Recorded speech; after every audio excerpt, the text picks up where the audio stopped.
उसके बाद एक टॉपिक है जिसको हम बोलते हैं इंडक्शन। लिखो सही बच्चे, इंडक्टेंस। एक छोटा सा टॉपिक छूट गया है ये दो लड़की का, तो हम लोग देख लेंगे। छोटा लिख लेना, थोड़ा सा छोड़ दो, आधा पन्ना छोड़ दो जगह, फिर इंडक्टेंस लिखो।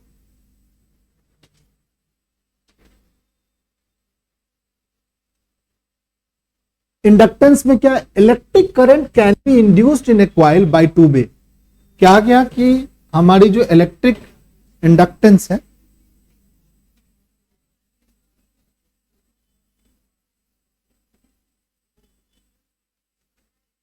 क्या कह सकते हैं कि electric current can be induced in a coil by two way. पहला क्या है, flux change due to another coil, flux change due to same coil. अब इसका मतलब हो गया क्या, थोड़ा सा समझते हैं कि मान लो कि कोई कॉइल है, इस कॉइल में करंट प्रोड्यूस करना है, इलेक्ट्रिक करंट प्रोड्यूस करना है, इलेक्ट्रिक करंट प्रोड्यूस करना है। Electric current can be induced current produce करना है कॉइल के अंदर। तो कहा गया इसी कॉइल के अंदर, या तो इसी कॉइल के अंदर और इसके पास में पड़े हुए दूसरे कॉइल के अंदर। दो तरीके से हम इसमें, अगर हमें इंड्यूस्ड करंट प्रोड्यूस करना है, करंट प्रोड्यूस करना है, C1 कॉइल में अगर इंड्यूस्ड करंट प्रोड्यूस करना है, तो एक सामने में क्या कर दो, एक दूसरा कॉइल रख दो, यह भी तरीका है, या इसी कॉइल में करंट भेज दो, तब भी इंड्यूस्ड करंट प्रोड्यूस हो। यानी C1 में इंड्यूस्ड करंट C1 के कारण भी हो सकता है, और C1 में इंड्यूस्ड करंट किसके कारण हो सकता है, C2 के कारण भी हो सकता है। और ये कॉइल हमारा क्या है, C2 है, ये हमारा C2 कॉइल। यानी flux change due to another coil, flux change due to same coil. अगर कोई आदमी पूछेगा इलेक्ट्रिक करंट इंड्यूस कर सकते किसी कॉइल में, किस तरीके से, तुम कहोगे दो तरीके से।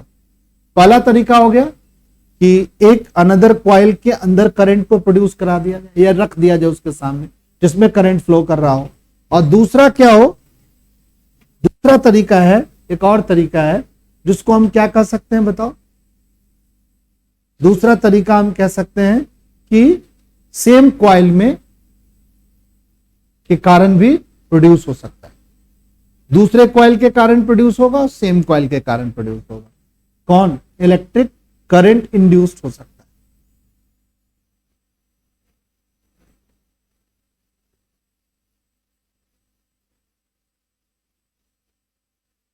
अब का तीसरी लाइन अगर हम पढ़ते हैं तो उसमें लिखा flux through a coil is proportional to current.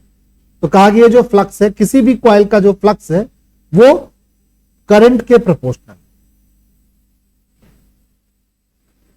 किसी भी कॉइल का फ्लक्स जो है वो करंट के प्रोपोर्शनल है। ये फाई क्या हो गया, फ्लक्स हो गया, और आई क्या हो गया, करंट हो गया। तीसरी लाइन लिखी हुई है, if geometry of coil does not change with time then flux का चेंज अगर किया जाए तो di बाई dt के बराबर होगा। यानी अगर इसको डिफरेंशियल फॉर्म में लिख दिया जाए डी फाई बाई में dt, तो डायरेक्टली प्रोपोर्शनल किसके होगा, di बाई में dt, ऐसा लिख सकते हैं।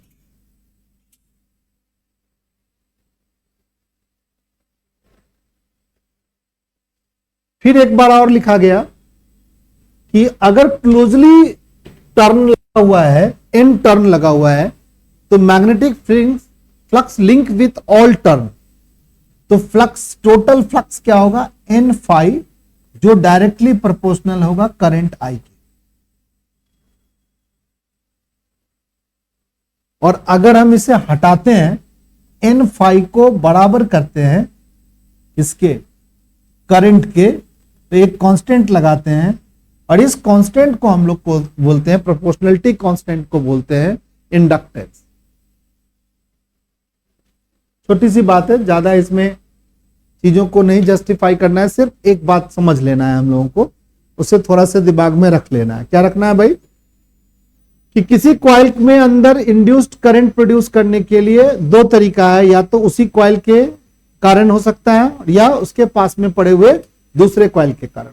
यानी C1 कॉइल में अगर इंड्यूस्ड करंट प्रोड्यूस करना है तो ये C1 कॉइल के कारण भी हो सकता है और ये C2 के कारण भी हो सकता है, यानी सेम कारण भी हो सकता है और क्या हो सकता है बताओ, सेम कॉइल के कारण भी हो सकता है और अलग कॉइल के कारण भी होगा।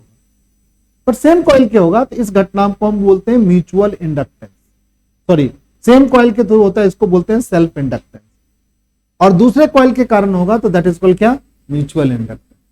फिर से एक बार बोलेंगे, किसी कॉइल में अगर करंट इंड्यूस्ड कराना है तो दो तरीके से कर सकते हैं, या तो उसी कॉइल के अंदर इंड्यूस्ड करंट अपने ही कॉइल के कारण इंड्यूस्ड करंट भी प्रोड्यूस करेंगे, कैसे करेंगे अभी सोचेंगे, और दूसरा क्या कर सकते हैं, दूसरे कॉइल के अंदर के दूसरे कॉइल को पास में रख लेंगे, उसके कारण भी हम क्या कर सकते हैं, इंड्यूस्ड करंट प्रोड्यूस कर सकते हैं।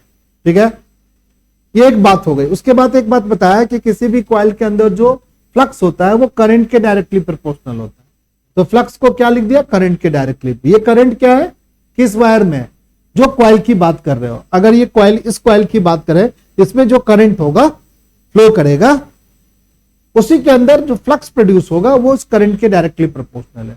तुम कहोगे सर हमें तो पता ही नहीं है, आप बोल रहे हो, तो फ्लक्स का क्या फॉर्मूला पढ़ा था बताओ, फ्लक्स बराबर पढ़ा था बी इंटू ए, कॉस थीटा लिख दिया जाए, हाँ सर लिख लो। और कॉइल के कारण अगर किसी कॉइल में करंट अगर तुम भेजते हो तो इसके अंदर एक मैग्नेटिक फील्ड बी बनता है, क्या बनता है बताओ, म्यू नॉट एन आई। अगर हम तुम डालते हो बी के जगह तो mu not an I A cos theta. बताओ किसी कॉइल के लिए म्यू नॉट कांस्टेंट है, यस सर कांस्टेंट है, नंबर ऑफ टर्न्स क्या है, कांस्टेंट है, एरिया क्या है कॉइल का, कांस्टेंट है, कॉस थीटा का ओरिएंटेशन भी क्या होगा, कांस्टेंट होगा।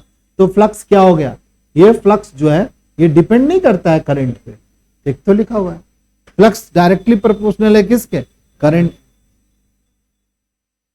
ठीक, अब क्या आगे, फ्लक्स का चेंज करो, तो फ्लक्स का चेंज लिखोगे तो करंट का भी चेंज होगा टाइम के साथ।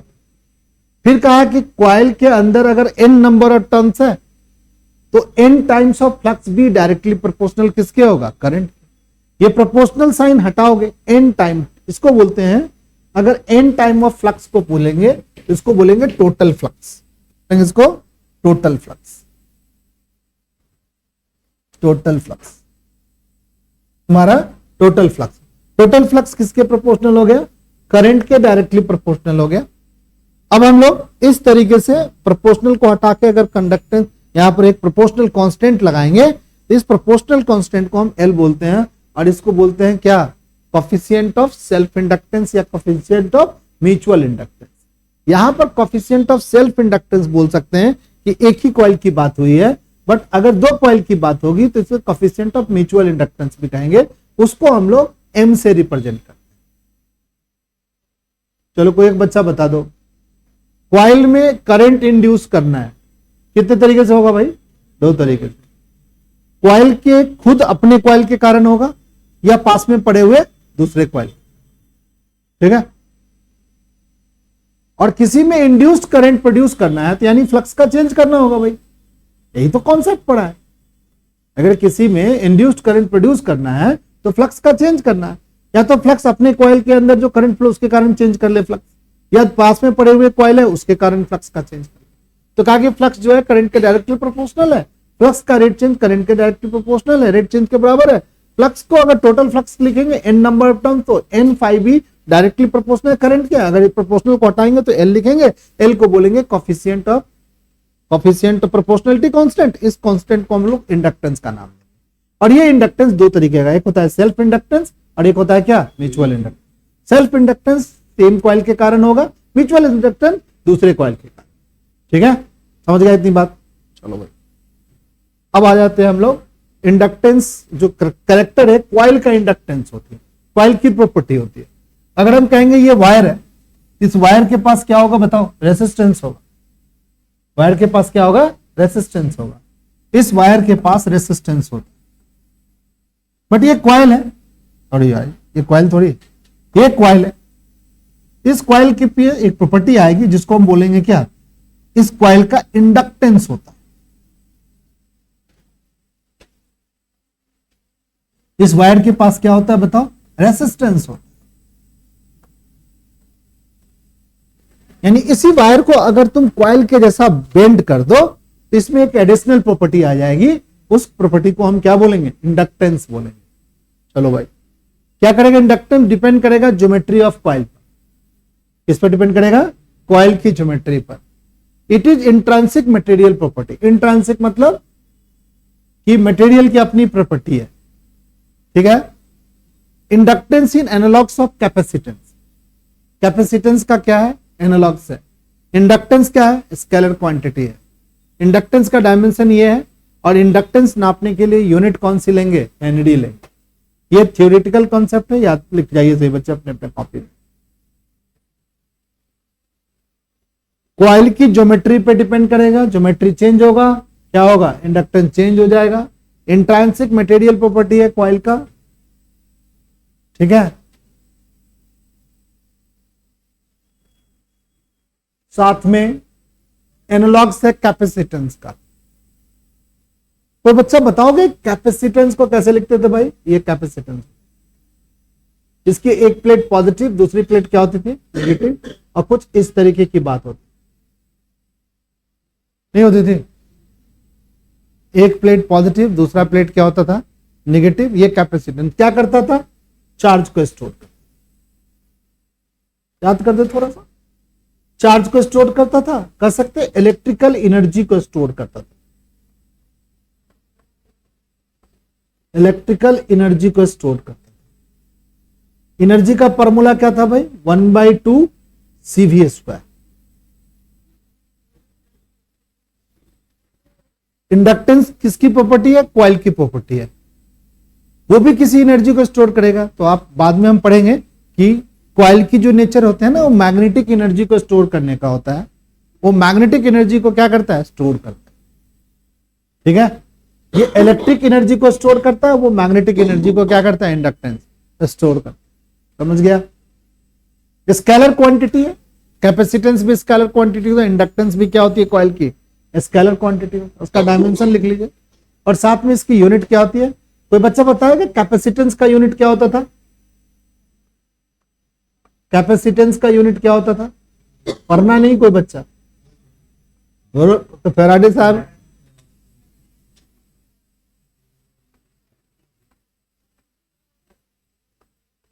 अरे वोल्ट तो पोटेंशियल डिफरेंस का, और इसके लिए हम लोग यूज भी किया था कैपेसिटेंस के लिए माइक्रो फैराडे, पिको फैराडे ने भी यूज किया था। माइक्रो फैराडे क्या होता था? 10⁻⁻⁶ फैराडे। पिको क्या होता था? 10⁻⁻12 फैराडे। इसको 10⁻⁻ क्या लिखते हैं? 9 फैराडे। ये सब बातें होती थी, ठीक है। तो कुछ कुछ इंडक्टेंस कैपेसिटेंस के जैसे, ठीक है। वो इलेक्ट्रिकल एनर्जी स्टोर करते थे, थोड़ा बहुत याद हो तो। हम लाके चार्ज उस पर क्या करते थे? स्टोर करते थे। यहां मैग्नेटिक एनर्जी स्टोर होगी, ठीक है। कैसे होगी? चर्चा चलेगी। चलिए भाई, अब हम लोग एक म्यूचुअल इंडक्टेंस की बात करते हैं। देख रहे हो यहां पर 2 कॉइल पड़ा हुआ है। एक कॉइल के अंदर दूसरी कॉइल क्या हुई? कोएक्सियली क्या होगी? रखी हुई है। इस कॉइल में म्यूचुअल इंडक्टेंस होगा। अगर हम इस कॉइल को फिर से अपने तरीके से बनाए तो कैसे बनाएंगे भाई? कि सर ये वाला कॉइल जो है सर, ये आपका ये वाला कॉइल, इस कॉइल को सर अगर आप ऐसे बनाते हैं, एक कॉइल ऐसे बन गई, तो दूसरा कॉइल एक और बना लेंगे, और वो कॉइल क्या होगा भाई? इसी के अंदर होगा। सेम क्रॉस सेक्शनल एरिया का भी बना सकते हैं और डिफरेंट का भी बना सकते हैं। ये ऐसे बना, ये कॉइल का लेग्स है, ठीक है। ये कॉइल के अंदर हम क्या भेजेंगे बताओ? करंट भेजेंगे। एक रेड वाले कॉइल को हम लोग मान लिया जाए कि ये हमारा C1 कॉइल है, और ये जो ब्लू वाली कॉइल है इसको हमने क्या मान लिया? C2 कॉइल मान, ठीक है। और 2 कॉइल में, तो एक कॉइल के अंदर हम क्या करेंगे? करंट भेजेंगे, दूसरे कॉइल में करंट नहीं भेजेंगे। तो देखोगे एक कॉइल के अंदर करंट भेज के दूसरे कॉइल में अगर गैल्वेनोमीटर लगा देंगे तो उसमें भी इंड्यूस करंट क्या हो जाएगा? प्रोड्यूस हो जाएगा। क्या बोला मैं? एक कॉइल के अंदर क्या भेजेंगे? करंट भेजेंगे, मान लो कि इसके अंदर एक बैटरी लगा के हमने करंट भेज दी, तो दूसरे कॉइल में एक गैल्वेनोमीटर लगा करके हम चेक कर सकते हैं कि करंट प्रोड्यूस हो रहा है कि नहीं। तो तुम तो देखोगे इसका कोई फिजिकल कांटेक्ट नहीं है, ऐसा नहीं है कि वो फिजिकली कांटेक्ट कर रहा है, ठीक है। सभी कॉइल क्या अलग अलग है, ऐसे है कॉइल, ठीक है। एक कॉइल के ऊपर ऐसे कॉइल है, दूसरा कॉइल इसके अंदर ऐसे पड़ा हुआ है। एक कॉइल में करंट भेजो, दूसरे कॉइल में अपने आप क्या होगा, करंट प्रोड्यूस होगा। इसी घटना को तो इंडक्टेंस बोलते हैं, इसी घटना को तो म्यूचुअल इंडक्टेंस बोलेंगे। और एक करेक्टर जो कॉइल की है, एक कॉइल में करंट घूमा और दूसरे कॉइल में अपने आप करंट जनरेट हो गया, दैट इज कॉल्ड क्या, इलेक्ट्रोमैग्नेटिक इंडक्शन, और इन जो म्यूचुअल इंडक्टेंस भी बोल सकते हैं। है कि नहीं चमत्कार, ठीक है। चलो भाई, इसी चमत्कार को आज हम लोग समझने की कोशिश करेंगे, ठीक है। चलो भाई, बट ये चमत्कार होता क्या है, हमने सीखा है कि फ्लक्स के चेंज होने से करंट प्रोड्यूस होगा। किसने बताया, हम लोगों ने, फैराडे ने बताया। फैराडे के इलेक्ट्रोमैग्नेटिक इंडक्शन के कॉन्सेप्ट से हमने सीखा है क्या, बोलो भाई, कि फ्लक्स का चेंज होगा तो ईएमएफ प्रोड्यूस होगा, क्लोज सर्किट होगा तो करंट प्रोड्यूस होगा, ठीक। अब किसी तरीके से फ्लक्स का चेंज इसमें कैलकुलेट करें, कुछ कहानी जैसा करे, ठीक है। इतनी बात तो सबको हम समझते हैं। मान लीजिए कि कॉइल जो है ना, ये कॉइल S1 कॉइल है, एक कॉइल क्या है, S2 कॉइल, और ये दोनों कॉइल का, एक कॉइल के रेडियस देखो R1 लिखे हुए, दूसरे कॉइल के रेडियस क्या लिखे है, R2 लिखे। R1 जैसा कि तुम लोगों को देखने में लग रहा होगा छोटा कॉइल है, और R2 क्या है, बड़ा कॉइल है। एक नंबर ऑफ टर्न्स की बात है, R1 पर नंबर ऑफ टर्न्स N1 है, यानी टोटल नंबर ऑफ टर्न्स। ऐसे जैसे कॉइलिंग करते हो ना, ये इसको नंबर टर्न्स बोलते हैं। कितनी बार ऐसे से लपेट किया भाई, N1 टाइम लिख दिया।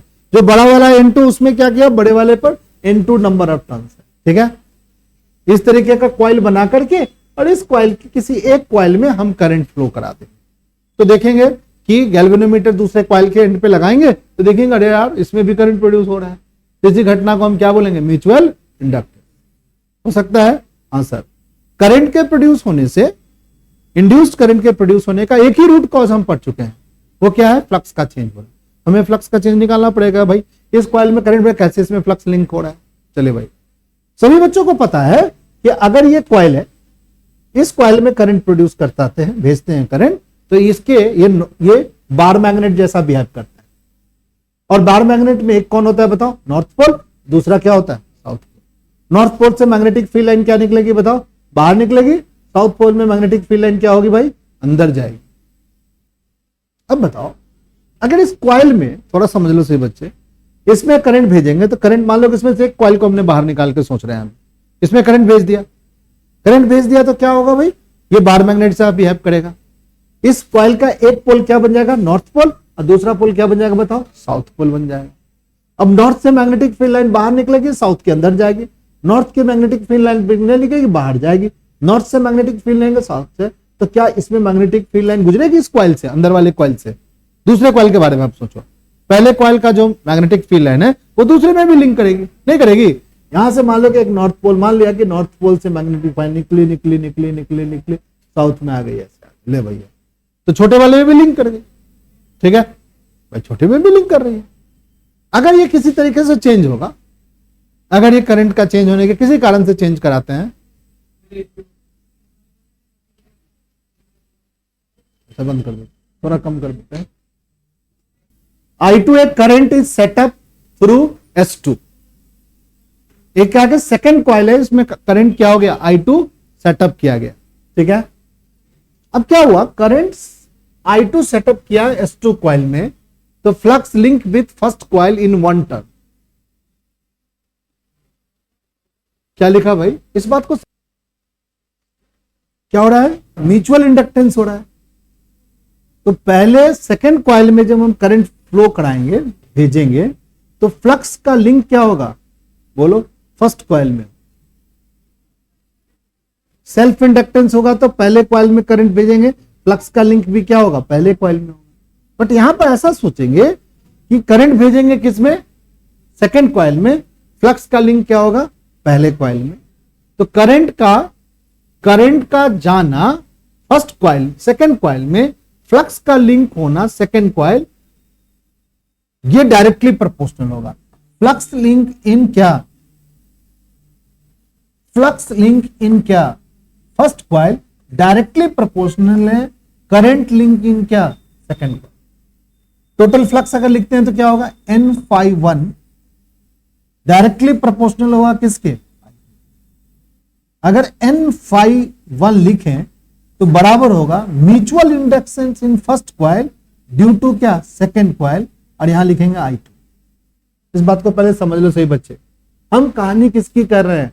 हमने तुम्हें बताया कि इंडक्टेंस दो तरीके का होता है, एक अपनी कॉइल के कारण ही इंडक्टेंस होगा, और एक क्या होगा भाई, म्यूचुअल इंडक्शन दूसरे कॉइल के कारण हो रहा। करंट किस में भेजोगे बताओ? दूसरे कॉइल में, तो दूसरे कॉइल में करंट भेजा। S2 कॉइल सेकंड कॉइल है, उसमें करंट भेजा। तो म्यूचुअल इंडक्टेंस हम किस कॉइल की मान रहे हैं? फर्स्ट में। तो उसके फ्लक्स का चेंज भी किस में होगा? फर्स्ट में होगा। तो फर्स्ट का जो फ्लक्स का चेंज होगा सेकंड के करंट पर प्रोड्यूस करे। ठीक है। टोटल फ्लक्स अगर हम बात करते N1∅1 लिखते हैं, वो डायरेक्टली प्रोपोर्शनल होगा क्या? सेकंड के करंट के डायरेक्टली प्रोपोर्शनल होगा। अगर हम इसको इक्वल करें तो M12 लिखा, दैट इज कॉल्ड क्या? Mutual inductance. ये इंडक्टेंस का थ्योरी में ये बताया गया कि अगर किसी एक कॉइल में करंट भेजें तो दूसरे कॉइल में फ्लक्स का लिंकिंग होगा। इस घटना को हम म्यूचुअल इंडक्टेंस। तो हमने किस कॉइल में फ्लक्स करंट भेजा बताओ? सेकंड कॉइल में। फ्लक्स किस में होगा? लिंक करेगा फर्स्ट कॉइल में। कैसे लिखेंगे भाई? फर्स्ट कॉइल का फर्स्ट कॉइल का करंट, फर्स्ट कॉइल का फ्लक्स सेकंड कॉइल के करंट के डायरेक्टली प्रोपोर्शनल। ठीक है। टोटल फ्लक्स सेकंड कॉइल के डायरेक्टली प्रोपोर्शनल होगा। तो टोटल फ्लक्स क्या लिखेंगे? प्रोपोर्शनल कांस्टेंट यहां पर क्या लिखेंगे? M12। 12 क्या हो गया भाई? M12 is called mutual inductance of solenoid S1 with respect to solenoid क्या? S2। It is also referred at क्या? Coefficient of mutual inductance. इतनी बात लिखो सही बच्चे।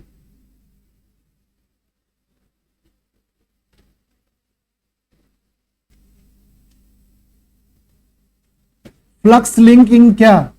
फर्स्ट कॉइल डायरेक्टली प्रोपोर्शनल है I2 के। ऐसा लिख रहे हो ना? तो ये म्यूचुअल इंडक्टेंस है, क्योंकि फ्लक्स की बात किसमें कर रहे हो? फर्स्ट कॉइल में। करंट किस में भेज रहे हो बताओ? सेकंड कॉइल में। ऐसा तो तभी होगा ना जब म्यूचुअल इंडक्टेंस की बात होगी। चलो भाई, अब N1 flux link in first coil directly proportional होगा I2 के। और ये क्या है? Total flux. ये हमारा क्या है? Total flux.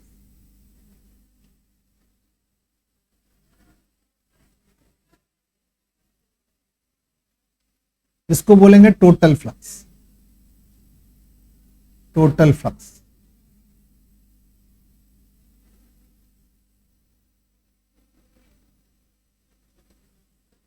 अब ये टोटल फ्लक्स N1∅1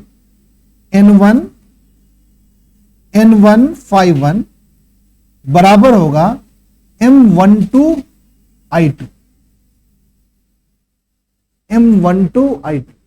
ऐसा बराबर। और इसको बोलेंगे mutual inductance, coefficient of mutual inductance भी बोल सकते। इस इक्वेशन को मान लेंगे फर्स्ट।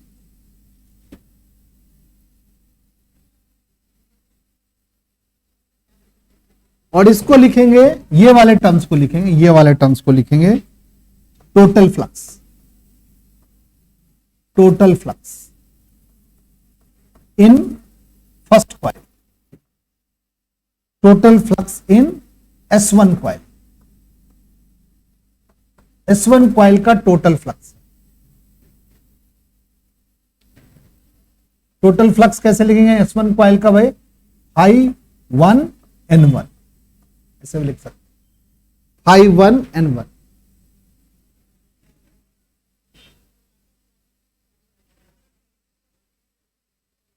दो मिनट रुकेगा सही बच्चे, फिर सोचेगा। इतना बात समझ में आ गया? फ्लक्स किस में लिंक हो रहा है? फर्स्ट कॉइल में। करंट किस में जाएगा? सेकंड कॉइल में। घटना क्या होगी? Mutual inductance. ये टोटल फ्लक्स लिखा, डायरेक्टली प्रोपोर्शनल है करंट I2 के। टोटल फ्लक्स को बराबर किया तो म्यूचुअल इंडक्टेंस का एक कोफिशिएंट लगा दिया। चलो भाई, अब हम टोटल फ्लक्स फिर से कैलकुलेट करते हैं। किस कॉइल का टोटल फ्लक्स कैलकुलेट कर रहे हैं? First coil. चलिए, फर्स्ट कॉइल का तो फ्लक्स क्या होता है बताओ?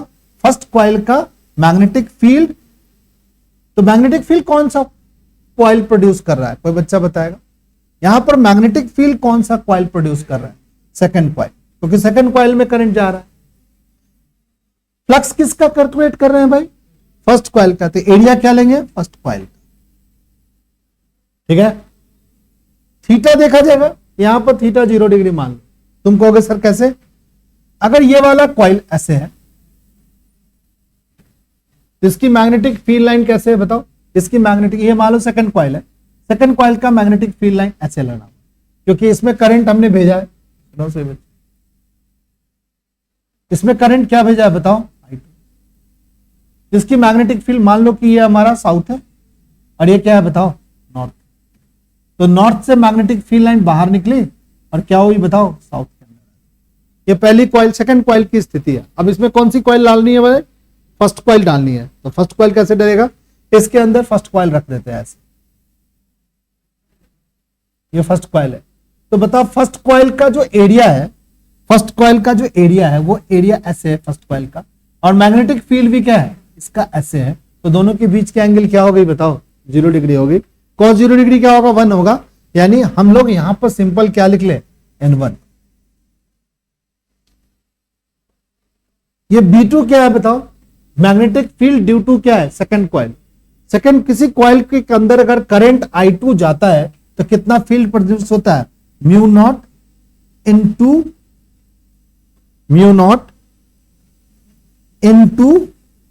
I2 A1 N1। कितने बच्चों को ये समझ में आ गया? किसी कॉइल के अंदर, ये जो कॉइल थी, इस कॉइल में अगर करंट आई जा रहा है, करंट आई जा रहा है, तो मैग्नेटिक फील्ड कितना प्रोड्यूस होगा? Mu naught NI। फिर करंट इसमें I2 जा रहा है तो मैग्नेटिक फील्ड B2 होगा, total number of turns N2 होगा, और I2 क्या होगा? करंट होगा। वही यहां पर लिख दिया म्यू नॉट N2 I2।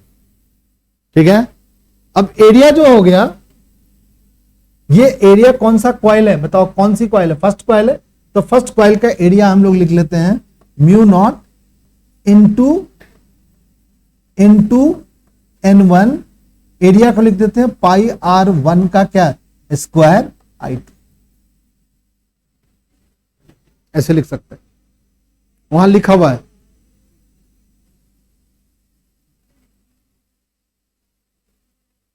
तुम कहोगे सर वहां पर कैपिटल N1 नहीं लिखा हुआ है। क्या लिखा हुआ है बताओ? छोटा N1 और L लिखा हुआ है सर। देखो ये कैपिटल N1 जो है ना, ये कैपिटल N1 जो है वो number of turns per unit length into length of क्या? सोलेनोइड्स है।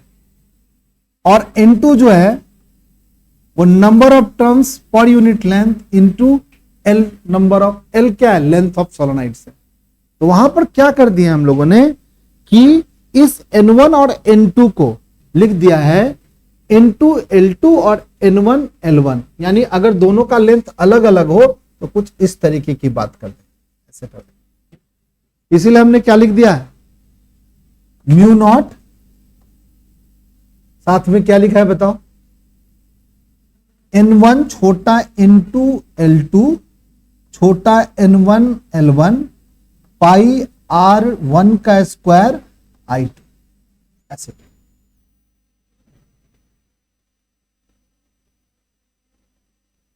नाउ कंपेयर द फर्स्ट और सेकंड इक्वेशन। फर्स्ट और सेकंड इक्वेशन को हमने क्या कर दिया? अगर दोनों का लेंथ सेम है तो दोनों का अगर लेंथ सेम होगा तो हम क्या कर सकते हैं? यहां पर हम इसकी वैल्यू क्या लिख सकते हैं? यहां दोनों जगह L लिखेंगे तो यहां से भी हम L1 को हटा दें और यहां भी L को हटा दें। ठीक है, अब हम लोग इस इक्वेशन को और इस इक्वेशन को कंपेयर करें। ये वाला वैल्यू, ये जो हमारी वैल्यू है, ये हमारी पूरी वैल्यू है। इसमें करंट I2 है, यहां भी करंट I2 है। इस करंट I2 को छोड़ करके एक छोटी सी बात है, बताओ ये क्या है? ये एरिया किसका है बताओ कोई बच्चा? First coil. यहां पर इसकी बात ये लिखी हुई है, ये वाली फर्स्ट एरिया को क्या लिख दिया? यहां लिख दिया। सही लिख दिया, मिटा देंगे बाद में यार। चलो अब क्या लिखा हुआ है बताओ? N1, ये जो कैपिटल N1 है क्या लिख दिया बताओ? कैपिटल N1 को क्या लिख दिया है, N1 L1, ये ना लिखे।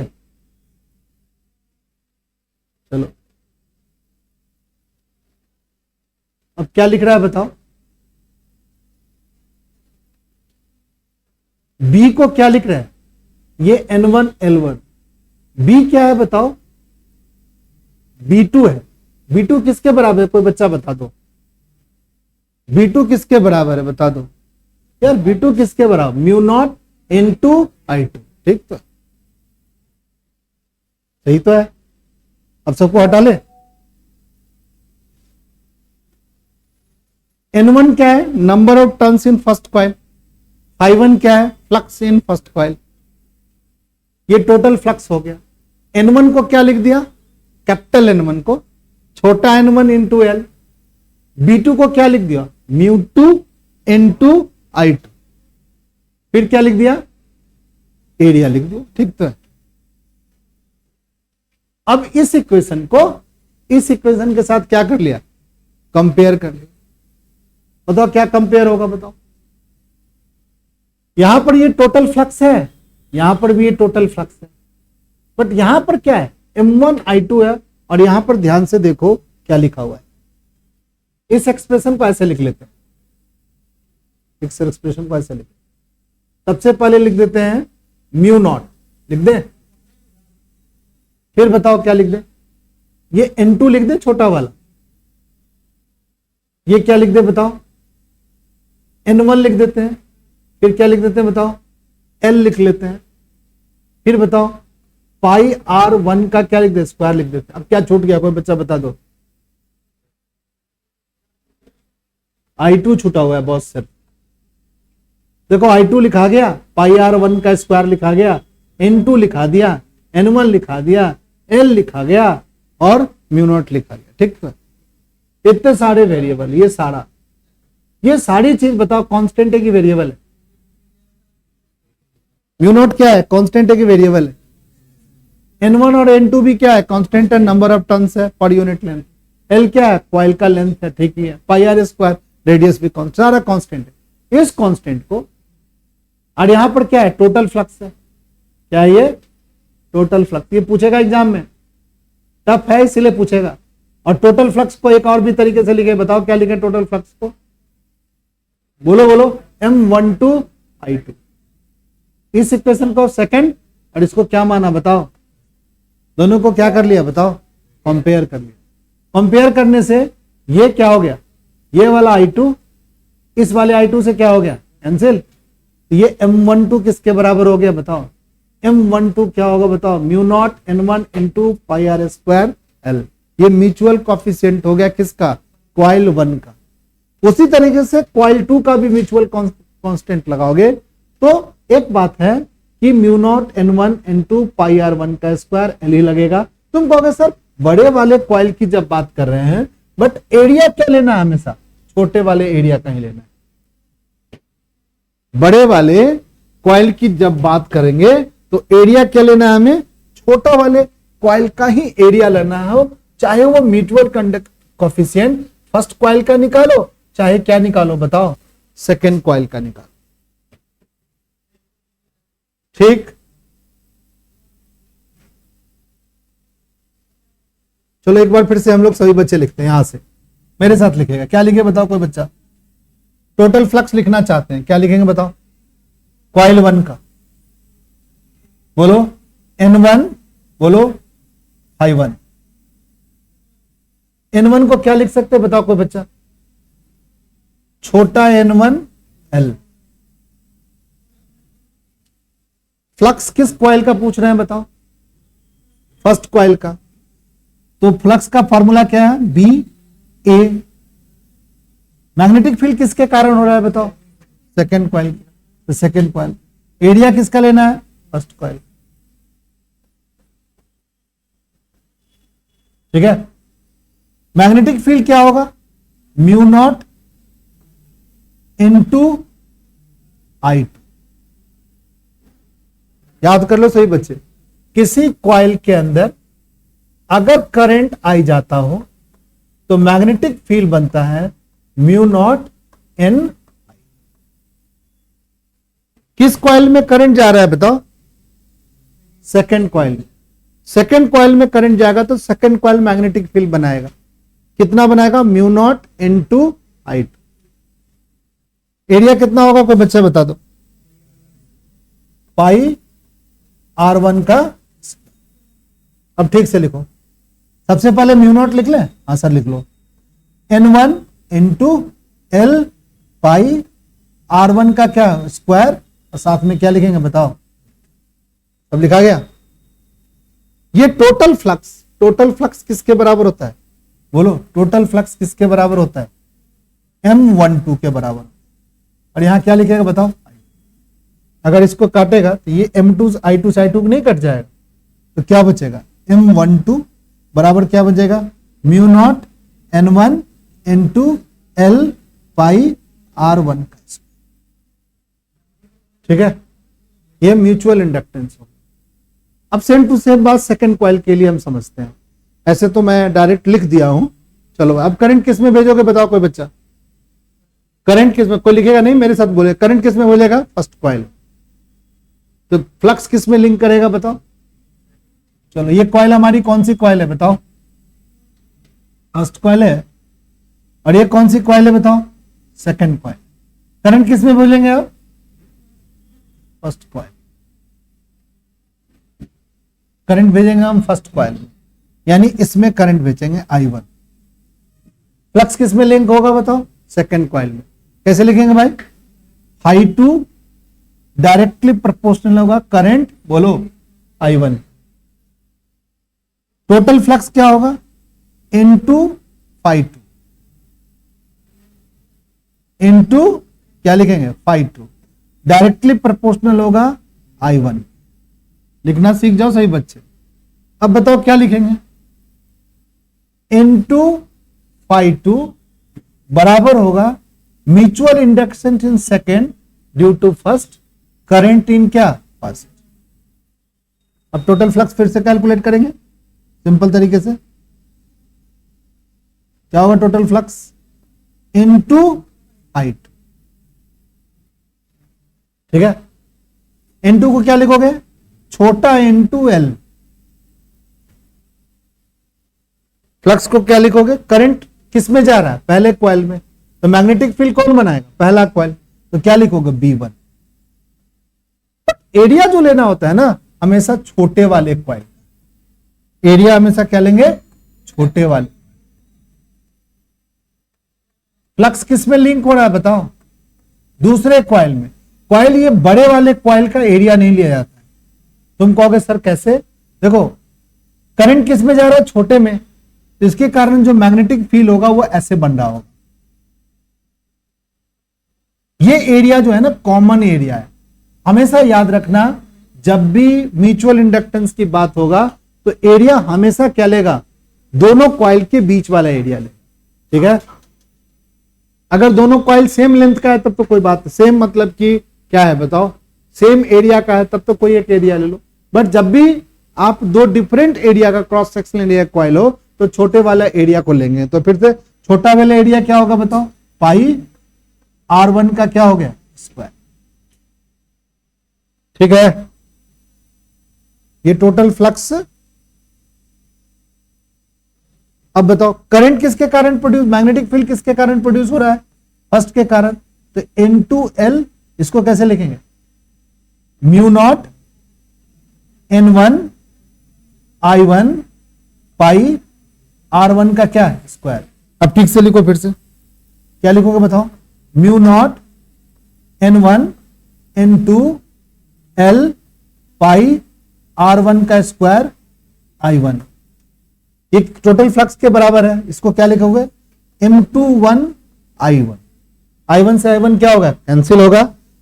M21 क्या होगा? Mutual inductance in second coil due to क्या? First coil. क्या होगा? Mu naught N1 N2 L पाई R1 का क्या होगा? स्क्वायर। ये वाला जो फॉर्मूला है ऊपर वाले फॉर्मूले की क्या है बताओ? इक्वल। यानी म्यूचुअल इंडक्टेंस पहले के कॉइल के कारण दूसरा कॉइल या दूसरे कॉइल के कारण पहले कॉइल का जो वैल्यू होगा वो क्या होगा? म्यू नॉट N1 N2 पाई R1 का स्क्वायर के बराबर होगा। अब पाई R1 का स्क्वायर वो एरिया होगा जो कॉमन एरिया होगा। पहले और दूसरे कॉइल का। ठीक है, तो कभी कभी म्यूचुअल इंडक्टेंस कहेगा निकालने के लिए कि म्यूचुअल इंडक्टेंस निकालो एक कॉइल का दूसरे कॉइल के कारण, तो ये वाला फाइनल एक्सप्रेशन एक कम से कम निकालना पड़ेगा। ठीक है, निकालेगा सर बच्चे?